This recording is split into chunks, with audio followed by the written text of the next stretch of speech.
All right, everyone, welcome to another deep dive. I'm Lex, I'm Vera. and we're both from Shield Media.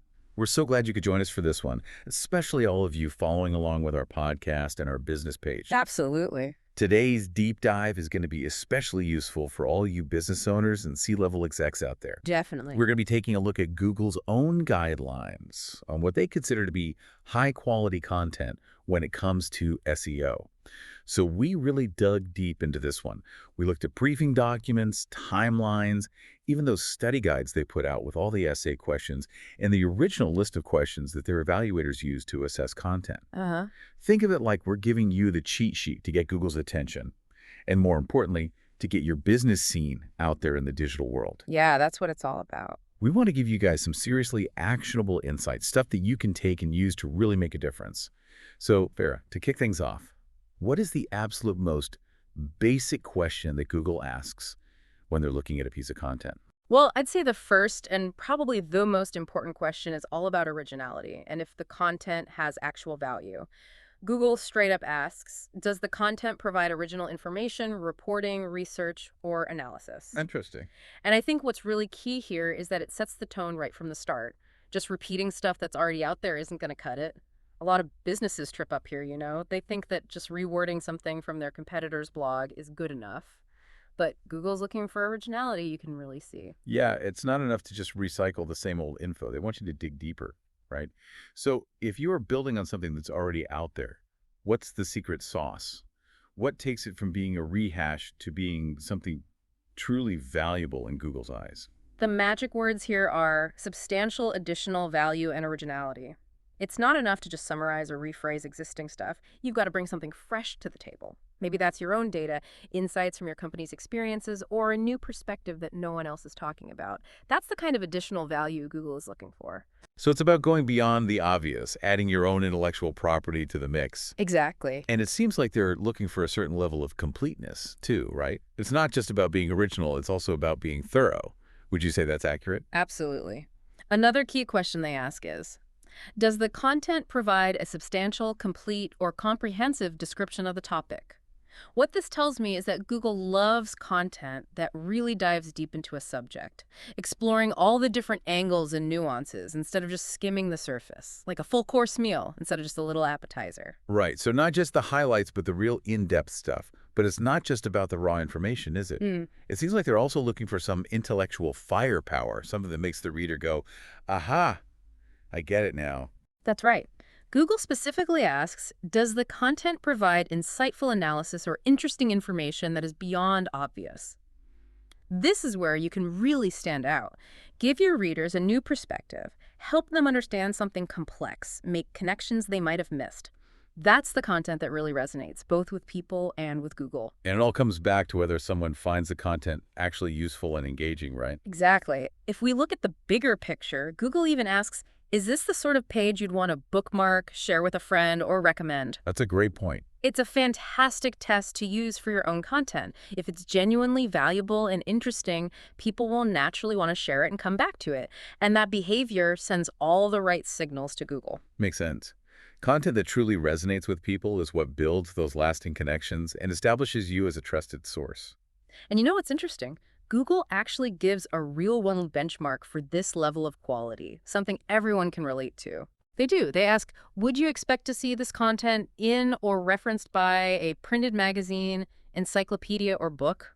That really raises the bar, doesn't it? For sure. It's about aiming to create content that has the same depth, accuracy, and authority that you'd find in those traditionally respected sources. It's a super helpful way to see if you're truly delivering substantial value. Okay, so we've talked about originality and value being the foundation, but let's move on to another crucial factor, trust. In the online world, how does Google figure out if content is trustworthy? That's a really interesting question because building trust online can be tricky. Google looks at a few key things. One of the most important is what they call clear sourcing. They ask, does the content present information in a way that makes you want to trust it, such as clear sourcing? Basically, this means being transparent about where your information comes from. Cite credible sources, link to the original research or data, and make it easy for people and for Google to double-check your facts. Like, if you're in finance, backing up your claims with reports from reputable institutions is going to be crucial. So it's not just about the quality of the sources themselves, it's also about the credibility of the person or the company behind the information, right? Absolutely. They also want to see evidence of the expertise involved and background about the author or the site that publishes it, such as through links to an author page or a site's about page. So showing who's creating the content and what their qualifications are is really important. A solid About Us page that highlights your team's expertise and experience, along with clear author bios, can really boost your trustworthiness. So those about us and author pages that often get overlooked are more important than ever. And this all feeds into the whole concept of site authority, right? Exactly. If someone were to research your website, would they come away with an impression that it is well trusted or widely recognized as an authority on its topic? That's what site authority is all about. It's something you build up over time by consistently publishing high quality, well sourced content and becoming known as a reliable source of information in your niche. And it's not just about the website's authority as a whole. Google also cares about the expertise of the individual writers creating the content. Yeah, for sure. They ask, is this content written by an expert or enthusiast who demonstrably knows the topic well? So the people creating your content need to have genuine knowledge and passion for what they're writing about, and that expertise should shine through in their work. Which brings us to the absolute necessity of being factually accurate. It might seem obvious, but it's a make or break thing for high quality content. Absolutely. Google asks, is the content free from easily verified factual errors? This is huge. Even small inaccuracies can really damage your credibility. Fact checking is so important. And there's certain industries where the stakes are even higher, right? When it comes to topics that can directly impact people's lives, like your money or your life content, Google is extra careful. It's true. There's a lot more scrutiny around your money or your life, Yeah. YMYL topics. Google asks, would you feel comfortable trusting this content for issues relating to your money or your life? This includes things like health, finance, safety, any area where bad information could have serious consequences. So for YMYL content, the standards for expertise, authority, and trustworthiness, what they call EAT, are even higher. Okay, so we've talked about originality, value, expertise, and trustworthiness. Mhm. But let's shift gears a bit and talk about the way content is presented to the user. Does the quality of the presentation actually matter to Google? It matters a lot. Google really cares about user experience, and presentation is a big part of that. They ask, is the content free from spelling or stylistic issues? So yeah, proofreading and editing are super important. Content that's full of errors or just poorly written can make people question its quality and trustworthiness. Yeah, nobody wants to read something that's full of typos. It makes you wonder if the author even cares about the details. And it's not just about the words themselves, right? The whole visual presentation and production quality matter too. Right. They ask, was the content produced well, or does it appear sloppy or hastily produced? So Google likes to see content that's been carefully put together. A poorly designed page, cluttered layout, or low-quality images can all hurt the user experience and make Google think your content isn't that great. Makes sense. Yeah. If content looks rushed, people might assume the information itself is unreliable. Now, what about the way content is created and distributed? Does Google care if it's mass-produced or comes from a big network of sites? That's an interesting point. They ask, is the content mass-produced by or outsourced to a large number of creators or spread across a large network of sites so that individual pages or sites don't get as much attention or care? Interesting. What this suggests to me is that content that feels a bit impersonal or lacks that individual touch might not be seen as favorably as content that's been carefully crafted. So it's like the difference between a custom-made suit and something you buy off the rack. Exactly. And then there's the whole issue of advertising on websites. How does Google feel about pages that are overloaded with ads? That's a big one when it comes to user experience. Google asks, does the content have an excessive amount of ads that distract from or interfere with the main content?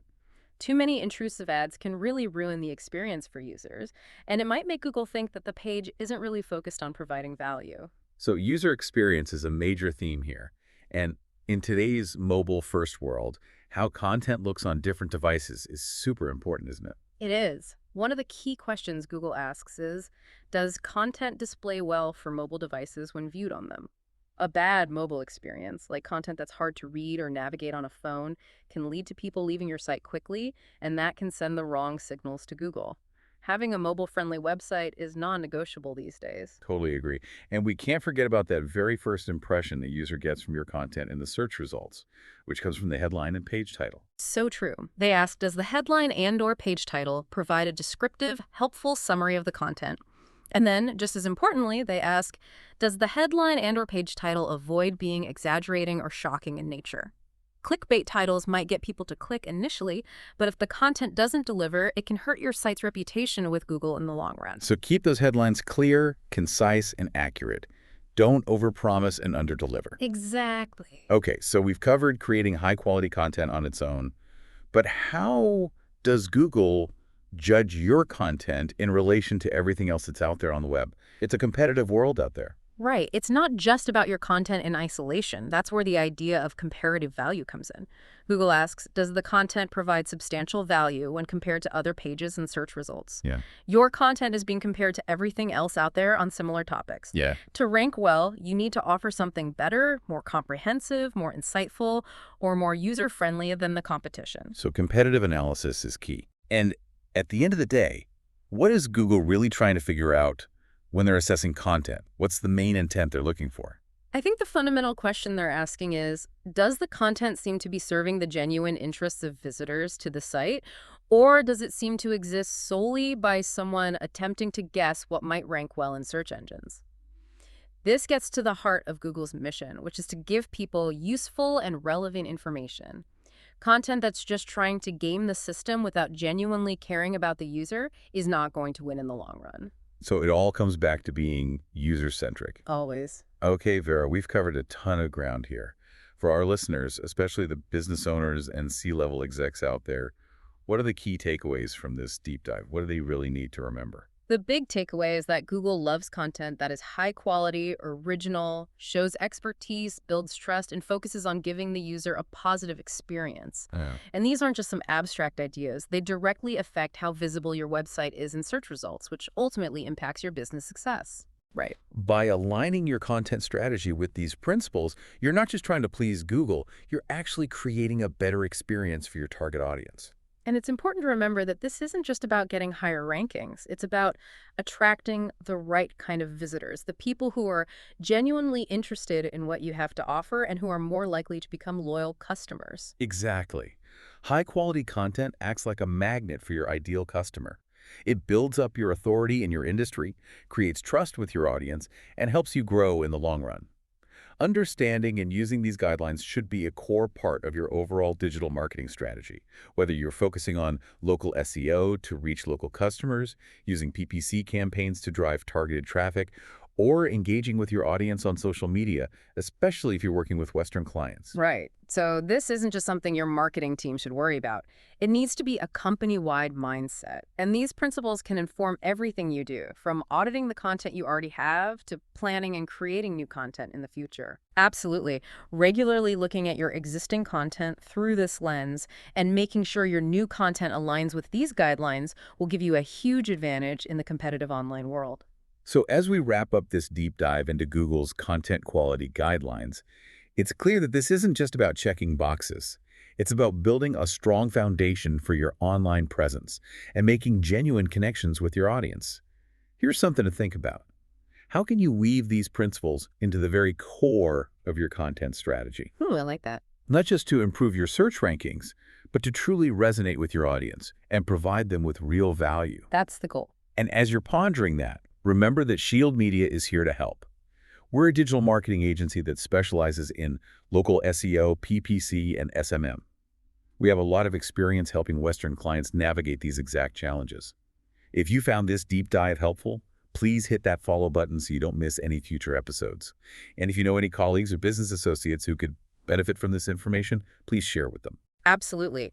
Understanding these fundamental principles is so important if you want to thrive in the ever-changing digital landscape. Couldn't agree more. Thanks for joining us for this deep dive, everyone. Yeah, thanks everyone.